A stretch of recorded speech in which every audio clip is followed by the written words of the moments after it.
Good afternoon, everyone. Ano na to? Early evening na, no? Time check, it's 5:43 in the afternoon. Malapit ng mag-alas 6. And, yeah.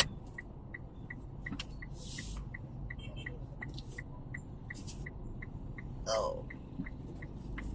This is difficult. This is a difficult turn. Ang daming mga kwan. Ang daming mga gustong lumiko.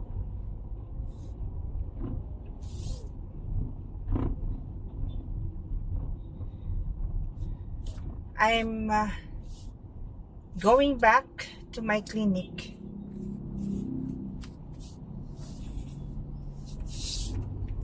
May pinuntahan na ako dito sa downtown.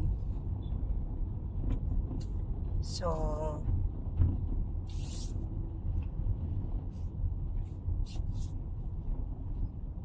okay.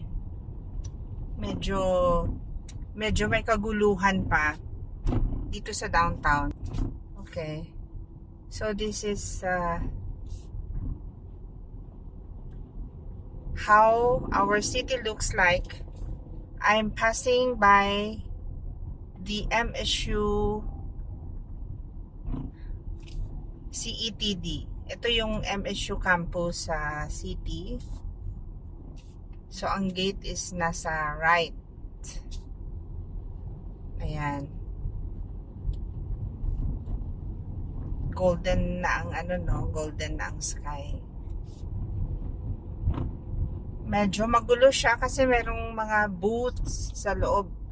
Remember, katatapos lang ng Kalilangan Festival. So, usually nag-extend pa yan sila ng several days before finally mag-pack up. So, maraming namimili ng mga seedlings, mga saplings ng kahoy. Kaya maraming sasakyan doon kanina sa So, ito naman yung street. This is called Pendatun Avenue, connecting the National Highway to our Plaza General Santos.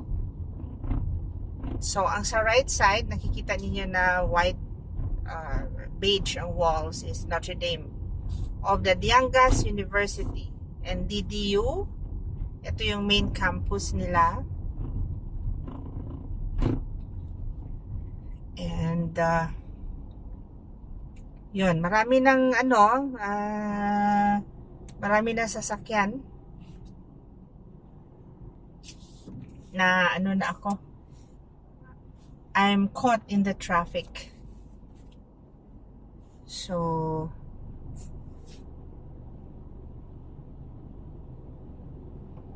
sige, I'll give you a tour. Kanina, you haven't seen my face. Ngayon, magpapakita ko sa inyo kasi although walang walang makeup. Alright. So, I'll bring you around. I just hope na clear pa rin ang video because sige, i-flip ko muna. Alright. So, this is the National Highway. If we go straight ahead, and then we turn right dun sa dulo, that would be going to Coronadal already. If we turn left, papunta na siya ng Kalumpang. Alright?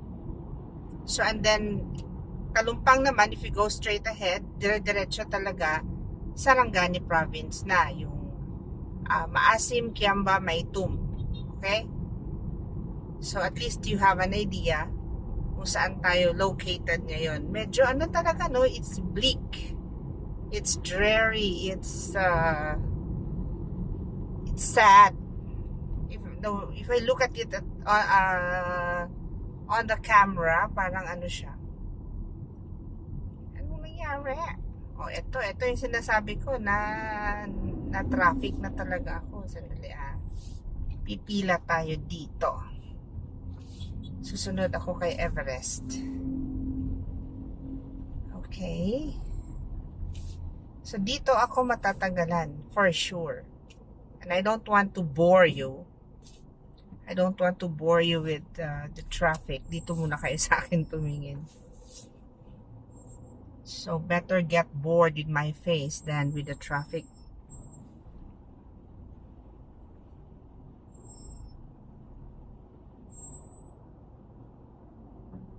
Alright.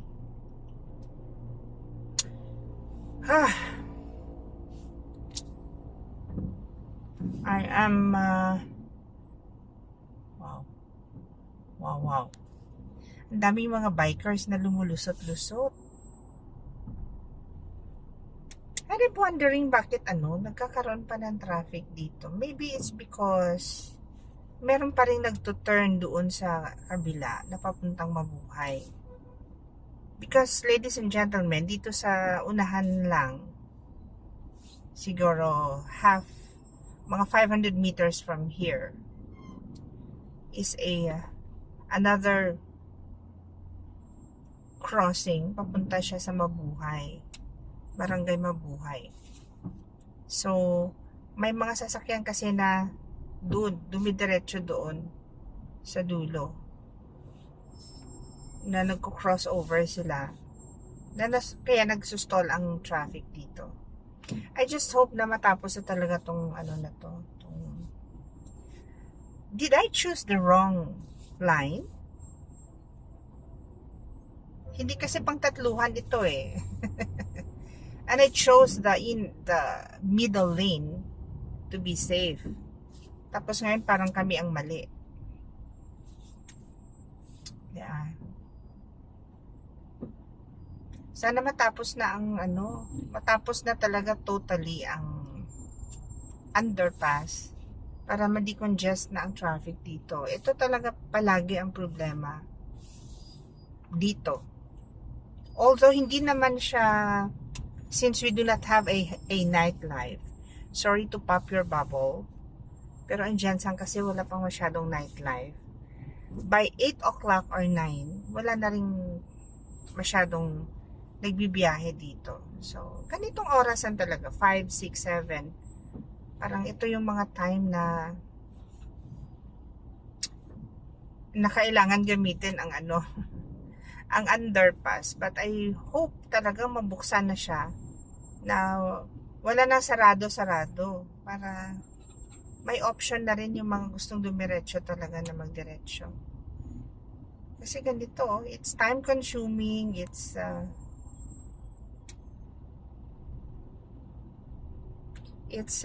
life-threatening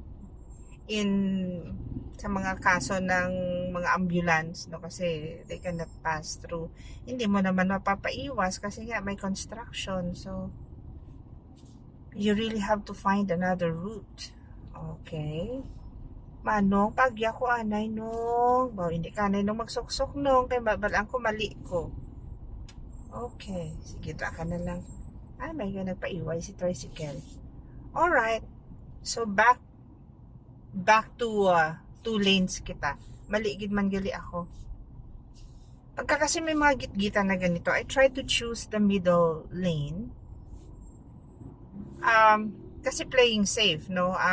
Ayokong, kung dito kasi sa construction site, ayokong mapitpit ako dito sa gilid. Kung dito na naman sa free side, ang daming mga dumadaan na mga tricycle, mga motor. So, ayoko nang ganun. So, I choose the middle lane. Ang problema lang, pagdating na doon sa, sa convergence. Convergence. Syempre, nawawala kami. Kami ang nawawala sa linya. And nakakahiya minsan magsuksok. Do you also feel that way? Or basta ako nahihiya talaga ako na sumuksok, especially kung alam ko na na nanggulang ako. But in areas na talagang I have no choice but to make pakiusap na padaanin nyo naman ako please, na okay lang. Pero sa mga moments na alam ko na hindi ako pumila, nahihiya talaga ako. So, I don't know about you. Pero of course, siguro kung nagmamadali ka, you really do not have much choice. O, ito kasi talaga, there should be somebody who mans the traffic over there. Oh. Kasi merong bottleneck. Bottleneck siya talaga. Kasi yung, dito kasi sa left side, dito yung bus terminal namin. So maraming mga bus na lumalabas. Bus na lumalabas. Maraming bus na nanggagaling dito sa left na papuntang Coronadal or Kiamba, no? So wala rin silang option but to pass through this construction site. Yun lang.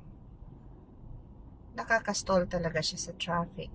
Pero alam mo, pag kung sana binuksan yung temporarily at these hours lang ha, yung mga peak hours lang.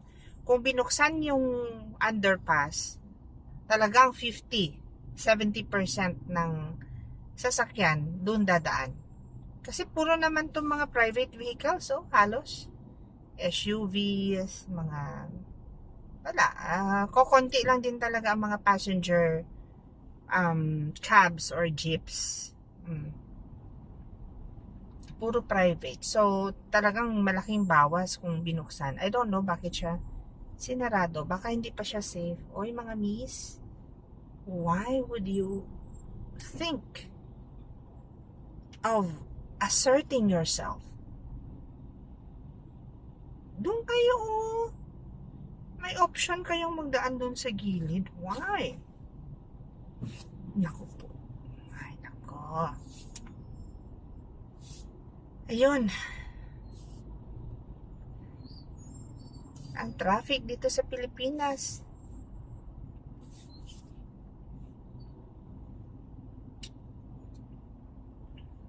Mga lang din. Kulang lang din kasi talaga tayo sa hindi hindi pagbibigay kasi palaging nagbibigay kaya nga nasasanay ang mga mga drivers or nagdadala ng sasakyan kasi palaging pinagbibigyan, pagbigyan na lang muna pagbigyan. But if you really follow the rule, wait for our turns, yun lang naman siguro. Ito, nasanay kasi tayo na, sige na lang, palusutin, pakanin. Mas lalo tayong nahihirapan. Sana, case-to-case basis lang talaga. Itong mga pagbibigay na sinasabi na hindi naman tayo, wala naman kita nagadinalok, Kaya lang if you always, sige na lang, pagbigyan, kasi ganito, kasi ganyan. Wala We are not developing the discipline that we need. Ang sa akin kasi kahit ganito lang kabagal, basta moving, and saka tuloy-tuloy. Paano? May mga lulusot talaga So what can you do? So ito yung mga moments na, sige, palusutin na lang muna kasi kawawa. Well, ang sa akin lang naman, if we do that, huwag tayong magreklamo. Let us not complain. Kung pagdating ng panahon, wala nang may makikinig sa atin kasi palagi nang makikiusap, palagi ng please. Ganito lang naman talaga nangyayari sa Pilipinas.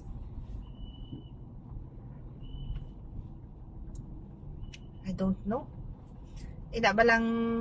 How do you balance grace and what? Grace and discipline? Kung si Paul pa, hindi komo, ginhatagan kita sang grace, ang Ginoo. Magpakasala na lang gid kita. Or himuon naton niya reason. Oops. imo na to nga reason ang grace ang Ginoo nga para nga magpakasala all the more. Okay, taka na ka mo sa tsura ko.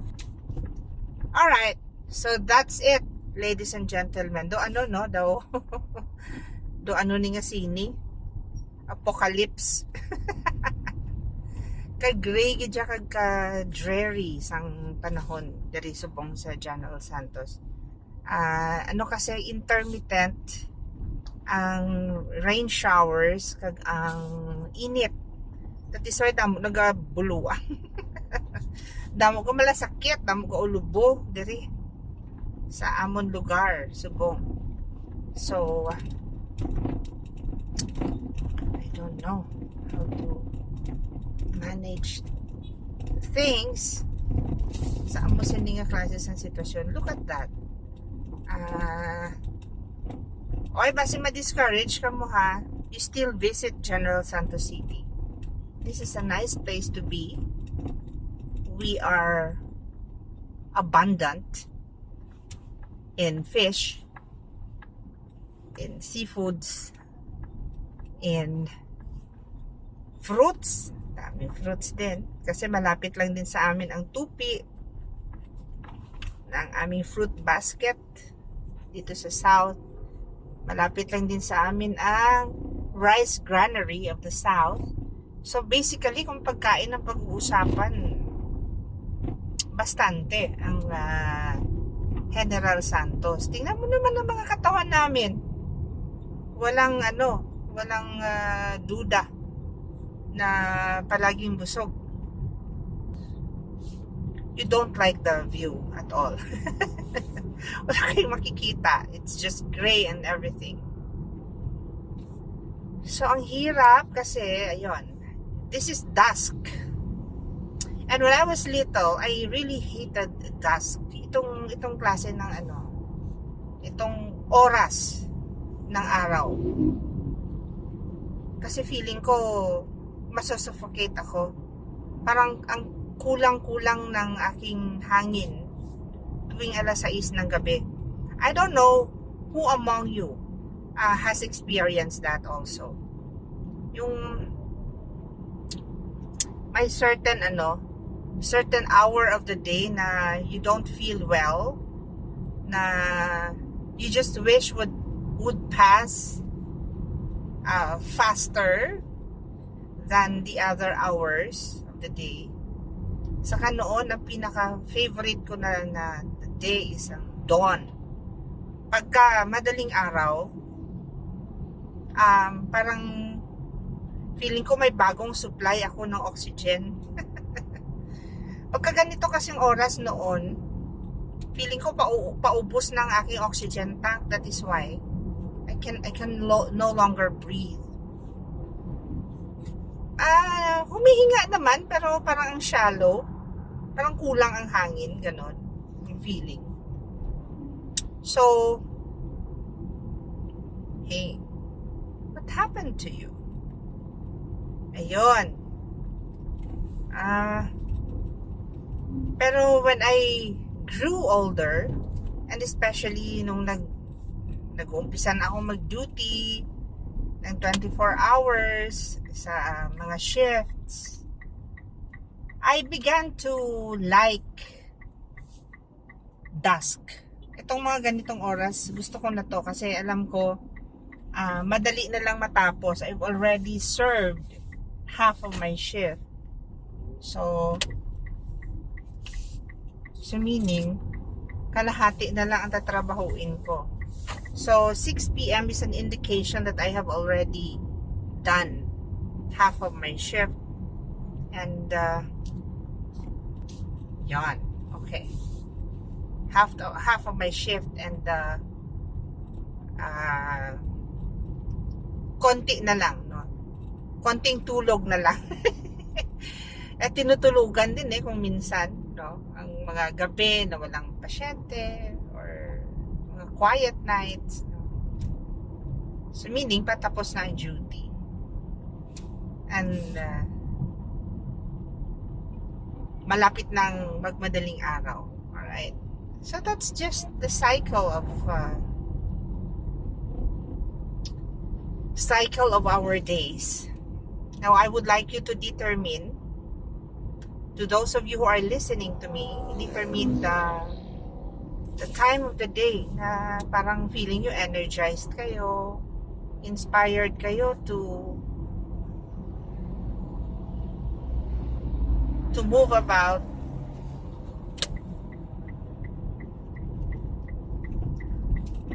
Or may mga oras din ba kayo na parang ayaw nyong gumalaw, or ayaw nyong dumating yung oras na yon, or nagpapanik kayo kasi parating na ang ganitong oras?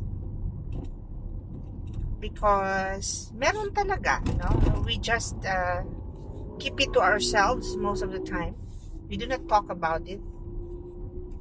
Pero meron at meron talaga. Alright?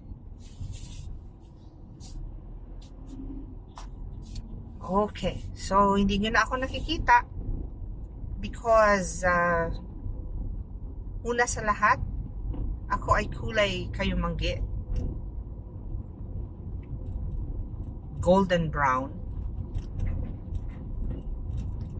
And secondly, syempre, ang panahon, no? Alas 6 na rin eh. It's 6:05. Papalinisan ko pa si Silver in preparation for tomorrow. Kasi tomorrow, pupunta sa church and things like that. Parang we are always running after something. We are in a rat race.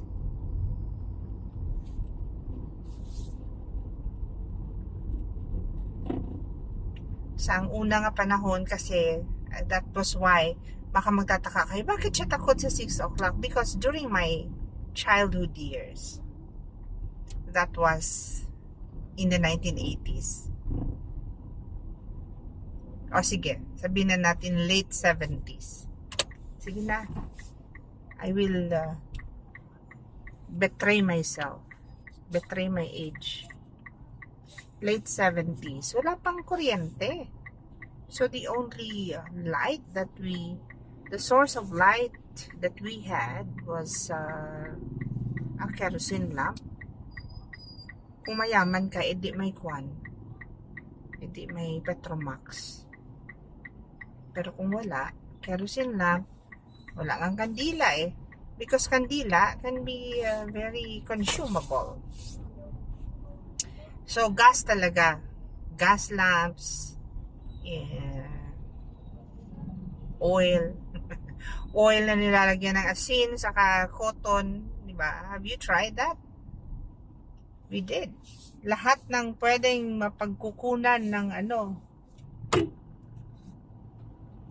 pagkukunan ng light, ginagawa ng paraan. At nga because during our time, meron pang mga alitap-tap, fireflies. So, hinuhuli sila tapos nilalagay sa bote. Ayan. Of course, yung light naman na mapoprovide nila is not as glaring, or is not as luminescent as itong mga artificial lights ngayon. So, pero one thing that I liked about not having electricity that time was the fact na kung hanggang saan lang ang liwanag, yun lang ang nakikita mo. So you do not see as much. So you will not be obliged like you will not be obliged to sweep the floor kasi hindi mo naman nakikita, di ba? Usually pagka yung kerosene lamp nasa taas ng mesa, hindi mo nakikita yung sahig. So you will not be obliged to sweep the floor. Unlike ngayon, kita lahat, pati uban. Pati lisa mo kita. So, that's about light and darkness. Sometimes we love to dwell in darkness kasi hindi nakikita yung mga kasalanan natin. Hindi tayo po sasabihin, uy, linisin mo yan ha. Madumi tingnan. So, we do not want that. So, we shy away from the source of light. Kasi pag andyan ka sa light, lahat ng kasalanan kita.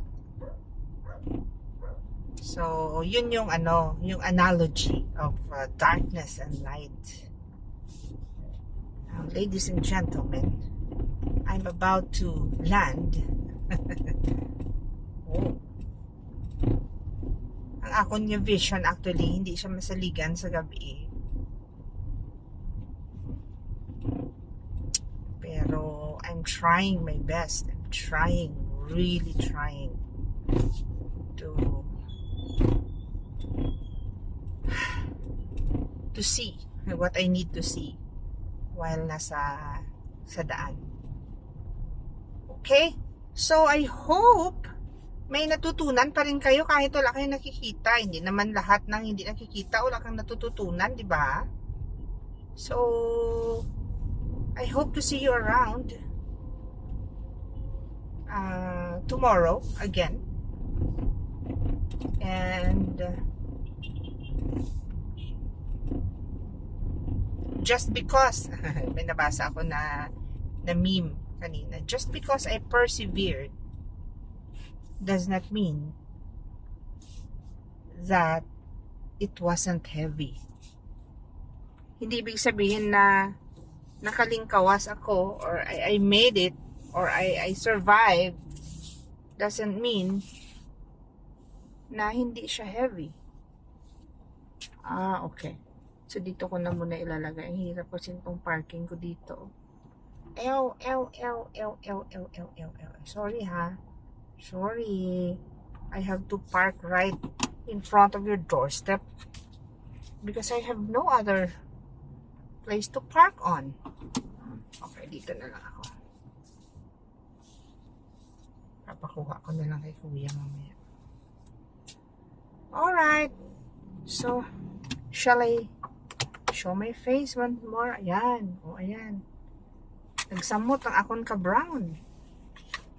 Okay. So, thank you for joining me again in this road trip. Road trip late at night. And I hope your evenings will be wonderful. God bless you. And see you around. Bye.